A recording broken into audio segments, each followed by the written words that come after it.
jurisdiction of the civil court. ये कुछ major electorate reform लाए गए थे इंडिया में, जैसे कुछ लीगल लीगल रिफॉर्म लाए गए थे, और एडमिनिस्ट्रेशन रिफॉर्म लाए गए हैं, टेक्नोलॉजिकल रिफॉर्म लाए गए हैं। Okay,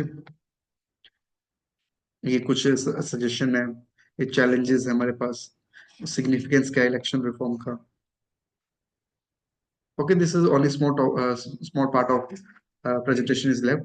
Just be in lecture, and you will find it interesting, because because election commission after it is very familiar to you, and you know election commission किसके लिए काम आता है। तो कुछ मेजर रिफॉर्म लाए गए हैं इलेक्शन में, ठीक है। ठीक है, तो पहले क्या है, legal reform, introduction of electric voting machine, ठीक है, ईवीएम मशीन को लाना, ठीक है, कि ये इंट्रोड्यूस किए गए थे 1982 में।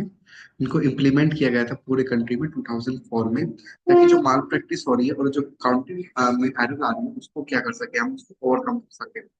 फिर हमारा voter verify paper audit trial, ठीक है, यहाँ पर इसका बेसिकली इंट्रोड्यूस किया गया 23 में।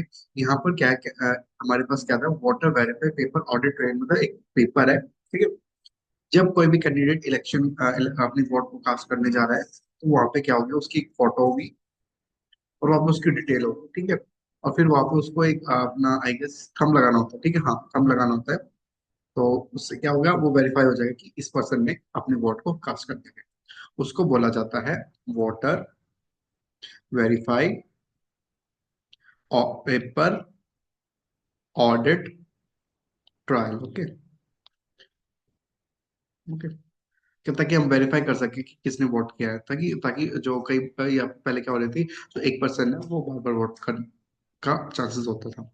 फिर डिस्क्लोजर ऑफ क्रिमिनल रिकॉर्ड, मतलब जो भी कोई कैंडिडेट अगर क्रिमिनल क्रिमिनल बैकग्राउंड से है, तो उसको अपना रिकॉर्ड को मतलब बताना है कि उसको कि क्या करना है, उसको मैंडेट उस कैंडिडेट को डिक्लेयर करना है कि उस पर कोई क्रिमिनल चार्जेस तो नहीं है, उसके पास कितनी प्रॉपर्टी है, उसकी एजुकेशन क्वालिफिकेशन क्या है, ठीक है। फिर है सीलिंग ऑन इलेक्शन एक्सपेंडिचर, मतलब जो आप इलेक्शन में पैसा कितना खर्च कर रहे हो उस पर एक्सपेंडिचर को, उसको भी कम करना, ठीक है।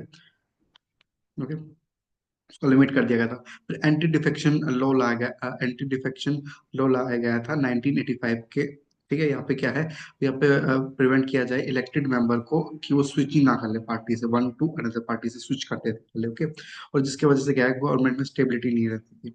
फिर not none of this above भी इंट्रोड्यूस किया गया था 2013 में। अगर इनमें से फोर कैंडिडेट है और आपको फोर कैंडिडेट में किसी को वोट नहीं देनी, तो फिफ्थ ऑप्शन आएगा आपका, नॉट आएगा, मतलब नन ऑफ दी अबव के।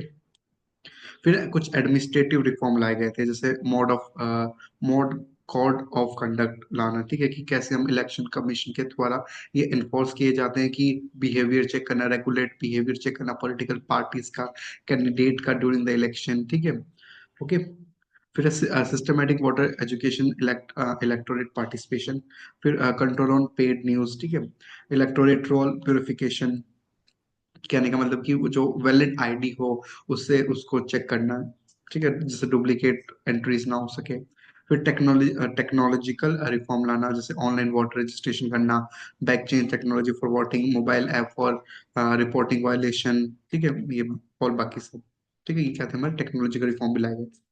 फिर एनहेंसिंग एसेसिबिलिटी, कि postal ballot for absence voter, ठीक है, special provision for disadvantage voter, okay. फिर फाइनेंशियल रिफॉर्म लाया गया कि जो इलेक्टोरेट बॉन्ड था introduce in 2018 to make political fund more transparent for the concern remain from the जो डोनर, ठीक है। और अब ये जो इलेक्टोरेट रिफॉर्म था स्टूडेंट, ये 2024 में बाय द सुप्रीम कोर्ट ने इनको क्या कर दिया है, ये इनका क्या है, इनको नल एंड वाइड कर दिया गया है, ठीक है। ये क्या है, इस इलेक्टोरेट बॉन्ड को खत्म कर दिया गया, अबॉलिश कर दिया गया, क्योंकि ये right to privacy right to information को वो हम ओवर रूल कर रहे थे, ठीक है। तो अब ये इलेक्टोरेट बॉन्ड है ना, अब इसको एंड कर दिया गया है, ठीक है। Ban on the cash donation, जैसे 2000 रुपीज का ये कैश पे करके वोट खरीदते थे, ठीक है, वो वाला। कि स्टूडेंट को एक, सॉरी, कई बार क्या होता है रूरल एरिया में क्या है, पैसे के थ्रू क्या है, जो इलेक्टेड कैंडिडेट है वो वोट बैंक खरीदता है। ओके। फिर है कि क्या हमारे इसमें सजेशन है, जैसे वन नेशन वन इलेक्शन, अभी ये पार्लियामेंट में चल रहा है, ठीक है। पार्लियामेंट में ये 16, सॉरी, 19, 16 दिसंबर को ये बिल ये बिल रखा गया है, ठीक है।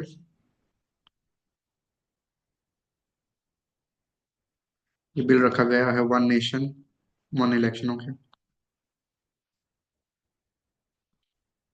ओके, इसका बेसिकली मोटिव ये है कि स्टूडेंट जो एक्सपेंसिव है, वो उसको हम क्या करें, सेव कर सके।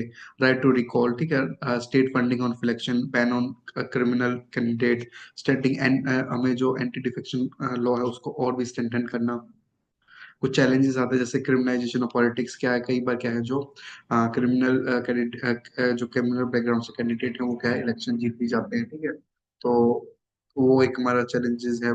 पावर के मनी के पावर से लोग जीत जाते हैं इलेक्शन। वो sorry, election electorate petition late जाती हैं। पेड मीडिया होगी, मीडिया बायस हो गया, ठीक है। ये कुछ चैलेंजेस फेस करते हैं हम। कुछ ये कुछ सिग्निफिकेंस बेसिकली क्या होते हैं कि फ्री एंड फेयर इलेक्शन कराना, क्योंकि ये कोर स्टोन होता है डेमोक्रेसी का, बहुत इंपॉर्टेंट रोल प्ले होता है कि अगर एक डेमोक्रेसी में अगर इलेक्शन फ्री एंड फेयर हो रहे हैं तो बहुत इंपॉर्टेंट की बात है, ठीक है। वैल्यू है, प्रिंसिपल है। रिड्यूस करना influence money power criminal element का, एनहेंस करना वोटर पार्टिसिपेशन और माइग्रेनाइज ग्रुप को भी, ठीक है। और ये अकाउंटेबिलिटी ट्रांसपेरेंटी को एनहेंस करते हैं पॉलिटिकल प्रोसेस में। So this is for today's student. I hope you lecture found helpful. So thank you all.